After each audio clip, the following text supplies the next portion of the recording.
Selamat pagi pemirsa. Revisi Undang-Undang Nomor 7 Tahun 2017 tentang Pemilihan Umum tidak boleh diperlakukan sebagai agenda rutin legislasi semata. Perubahan aturan pemilu berkait erat dengan fondasi demokrasi, arah sistem politik, hingga kualitas representasi rakyat dalam 5 tahun ke depan. Karena itu pembahasannya harus dilakukan secara terbuka, partisipatif, dan jauh dari kesan tergesa-gesa. Pemirsa, inilah editorial Media Indonesia edisi hari ini Selasa 26 Mei 2026 dengan tema Transparansi Revisi Undang-Undang Pemilu bersama saya Leonard Samosir. Dan Anda semua juga bisa ikut menyatakan pendapat Anda nanti dengan menelepon nomor 021 583 99 100. Pemirsa, pagi ini telah hadir bersama saya Ketua Dewan Redaksi Media Group, Elman Saragih. Bang Elman, selamat pagi. Pagi, Bung Leo. Sehat ya, Bang? Sehat. Kita transparan ya bicaranya di sini ya, transparansi. Partisipatif. Partisipatif. Ini pertanyaan kita, Bang. Bagaimana kemudian revisi Undang-Undang Pemilu ini bisa benar-benar transparan, bisa benar-benar melibatkan partisipasi publik? Karena belajar dari sekian undang-undang yang lalu, kan masalahnya adanya di situ, Bang. Bagaimana, Bang? Ya, memang pertama yang paling kita dorong adalah keinginan daripada DPR bersama pemerintah kan untuk membuka seluas-luasnya partisipasi publik kan, gitu kan. Jadi jangan terkesan mereka sepertinya pelit memberikan informasi, ruang kepada publik kan. Berpendapat ya. Berpendapat. Padahal sebetulnya kan kualitas kualitas undang-undang pemilu itu sangat ditentukan seberapa besar partisipasi publik di dalamnya kan. Gitu kan. Ya kampus, ya masyarakat, semuanya lah ikutkan. Itu sebabnya memang masyarakat berharap lebih cepat pembahasannya lebih bagus. Jadi jangan ada anggapan masih lama kok. Masih lama pemilunya? Pemilunya kan masih 2029 kan. Tapi kan apa nggak lebih bagus sejak awal? Makanya sejak sekarang mestinya rancangan undang-undang revisi pemilu itu sudah mulai dibahas mestinya. Memang aturannya atau jadwalnya itu mulai kapan, Bang, sebetulnya, Bang? Ya, artinya kan kalau kita lihat jadwalnya kan pertengahan tahun ini kan sudah mulai membicarakan tentang penyelenggara pemilu. Oh, awal tengah tahun ini ya? Tengah tahun ini. Ini sudah akhir Mei gitu ya? Ya KPU dan Bawaslu kan gitu kan. Oke.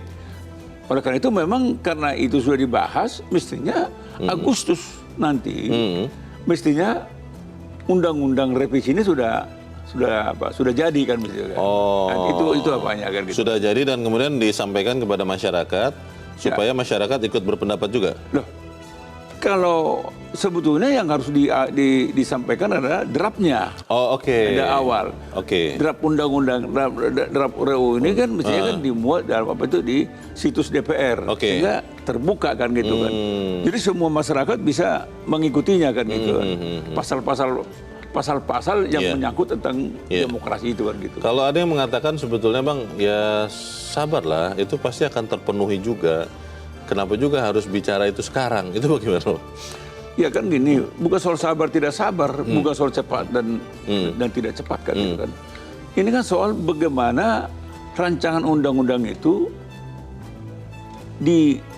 dibuka kepada masyarakat sehingga masyarakat tahu, oh nanti ini undang-undangnya akan berkualitas kalau begini gitu. Itu pertanyaan besar dan kita akan bahas itu, Bang Elman, dan pemirsa, inilah editorial Media Indonesia untuk hari ini Selasa 26 Mei 2026, Transparansi Revisi Undang-Undang Pemilu.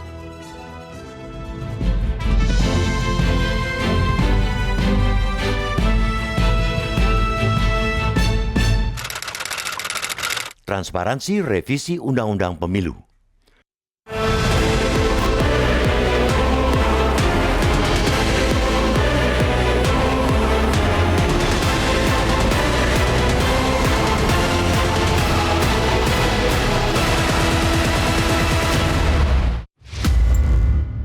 Revisi Undang-Undang Nomor 7 Tahun 2017 tentang Pemilihan Umum tidak boleh diperlakukan sebagai agenda rutin legislasi semata.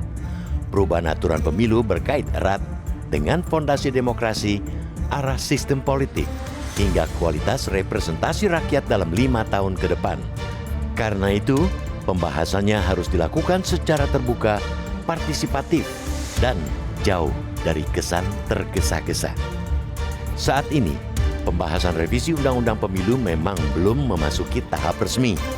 DPR masih berada pada fase pembahasan internal dan pengumpulan naskah akademik di Komisi 2. Pemerintah dan DPR beranggapan tahapan pemilu 2029 masih panjang, sehingga belum ada urgensi mendesak.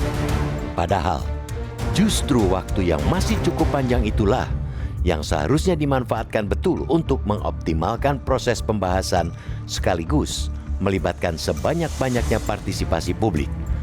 Dengan demikian, produk undang-undang yang dihasilkan akan berkualitas karena pola legislasi yang dilakukan juga berkualitas.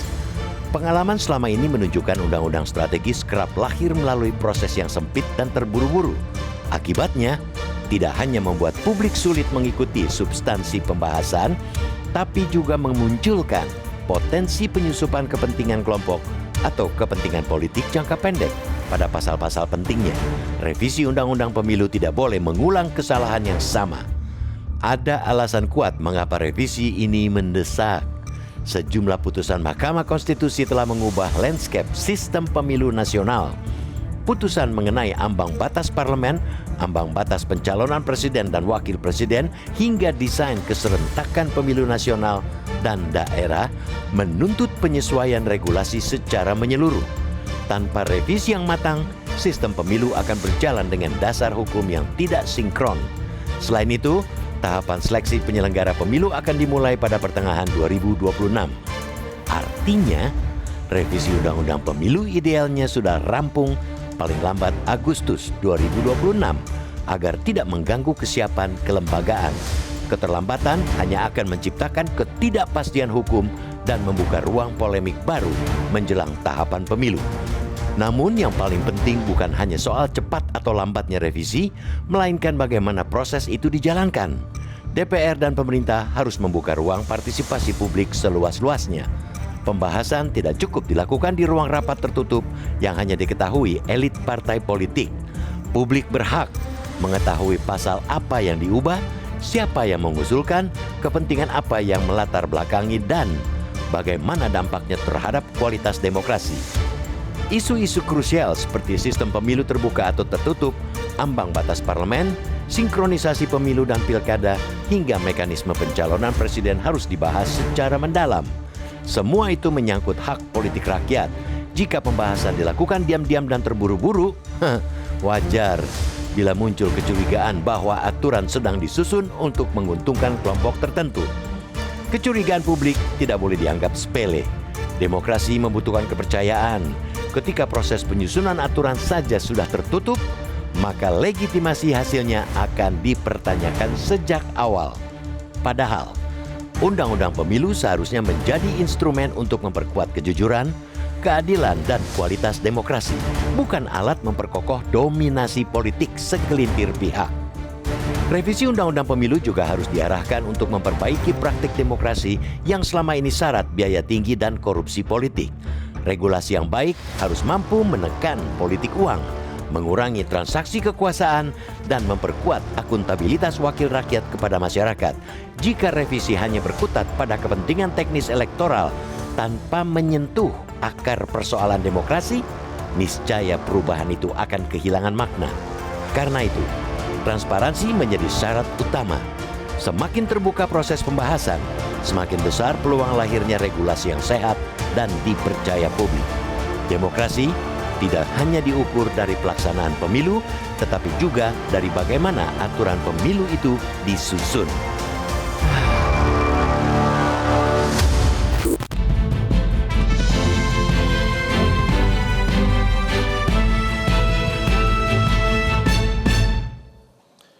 Anda bisa ikut menyatakan pendapat Anda di bagian berikut selepas jeda, pemirsa. Untuk saat ini, tetaplah bersama kami.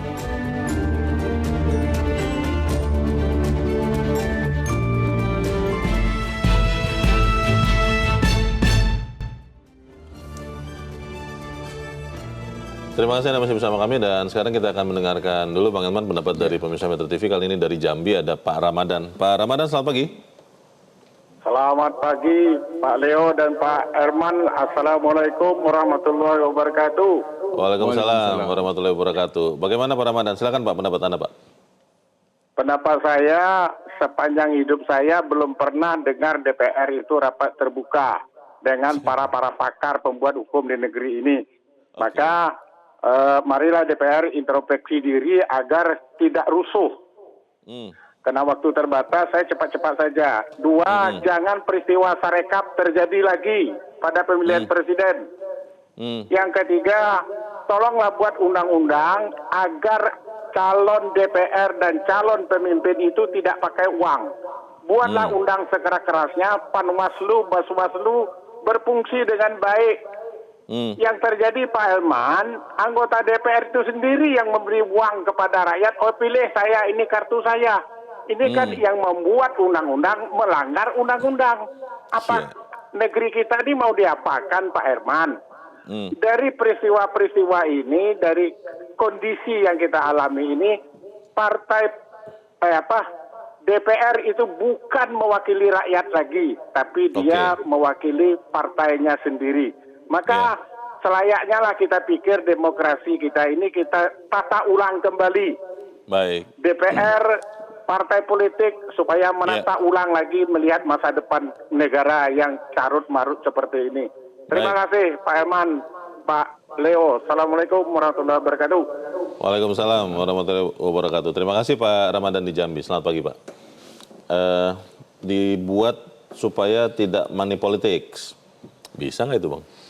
Ya memang kalau kita dengar pernyataannya Pak Ramadhani itu, itulah saripatinya sebenarnya. Dan itulah sebetulnya keluhan masyarakat pada umumnya. Tadi kan Pak Ramadhan bilang DPR tidak pernah terbuka membicarakan tentang undang-undang pemilu kan gitu kan. Bahkan dengan undang-undang yang lain juga kan. Mungkin maksudnya bukan tidak pernah, pernah. Tapi sedikit. Jarang gitu ya. Terutama partisipasi publik itu Bang. Bukan tidak pernah. Ya sekarang aja sebenarnya pemerintah kan sudah, DPR kan sudah melakukan RDP kan. Tapi maksudnya Ramadhan itu kan tidak hanya sekedar basa-basi gitu ya. Oh, tidak hanya sekedar formalitas. Tidak formalitas. Jadi harus terbuka. Tadi kan Pak Ramadhan bilang, bagaimana caranya untuk memberantas politik uang dalam pemilu kan gitu kan. Nah itu yang mestinya salah satu yang pasal yang harus dibahas dalam revisi ini. Undang-undang pemilu karena itu kan selalu dikeluhkan kan. Politik uang. Nah, semua mengeluh tentang politik uang. Tapi semua juga menerimanya sebagai sebuah kenyataan kan gitu kan. Nah, hanya sekedar mengeluh. Hanya sekedar mengeluh. Dan yang mengeluh itu juga memberikan gitu kan. Ini acting atau drama Pak? Ya terserah lah. Nah, ini salah satu topiknya sebenarnya kan. Tapi oleh karena itu memang seperti yang katakan Pak Ramadhan tadi, jangan menunggu waktu yang membuat pembahasannya menjadi terdesak. Menjadi tergesa-gesa. Jangan mepet ya. Jangan mepet. Alasan itu makanya semua di-bypass kan gitu kan. Ya ini sudah waktunya apa nih kan. Sebetulnya kan mestinya DPR kan harus tertampar ketika baru-baru ini Menko Yusril itu kan menyatakan pemerintah bersedia juga untuk berinisiatif untuk menyiapkan draft rancangan undang-undang revisi pemilu ini kan gitu. Sempat mengatakan begitu. Sempat mengatakan itu kan. Nah, mungkin apakah Pak Yusril serius atau tidak serius? Apakah itu mungkin juga untuk mendorong DPR? Silakan dong bahas. Jangan nanti disalahkan pemerintah juga kan gitu. Masalahnya Bang, bagaimana kita ini kan rakyat ya Bang, yang banyak orang mengatakan apalah kami ini rakyat yang bisa mengatur atau mendorong DPR. Bagaimana kita bisa mendesak wakil kita di DPR dan juga di pemerintah untuk benar-benar mematuhi jadwal revisi Undang-Undang Pemilu. Kita bahas di bagian berikut. Pemirsa tetap bersama kami, Editorial Media Indonesia segera kembali.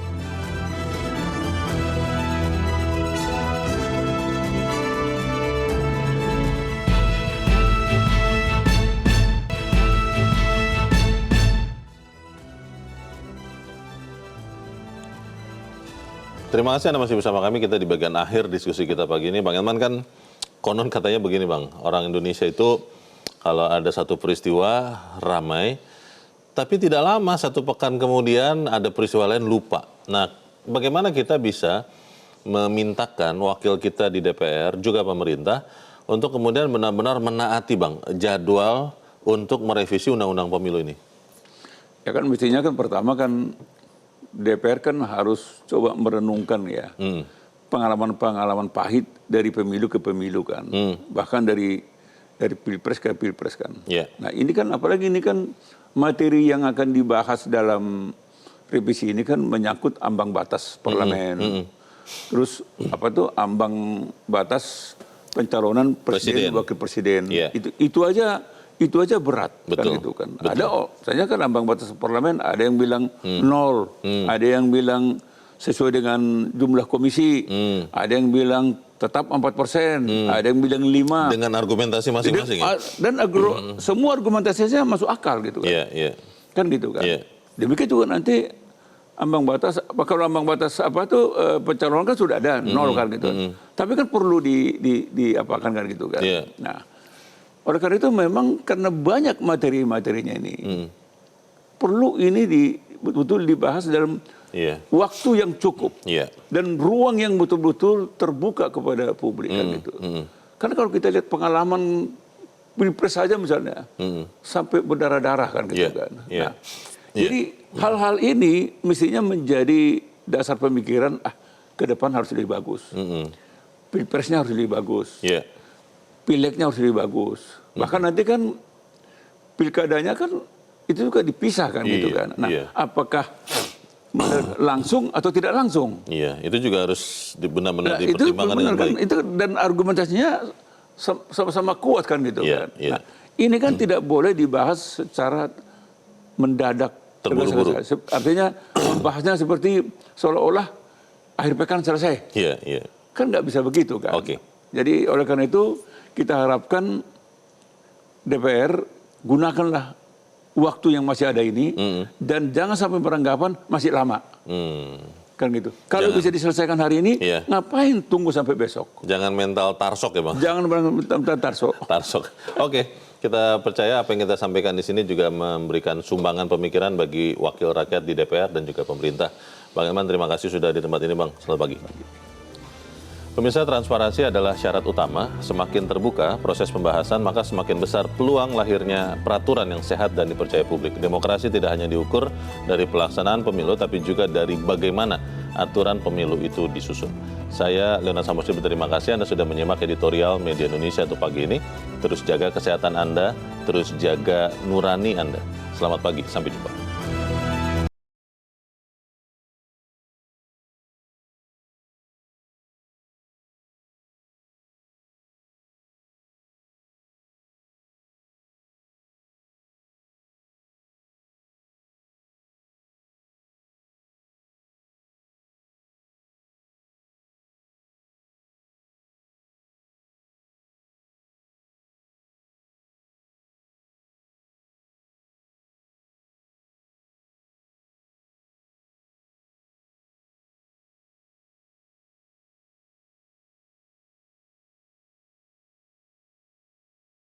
Jelajahi cara baru mendapatkan informasi. Download Metro TV Extend sekarang.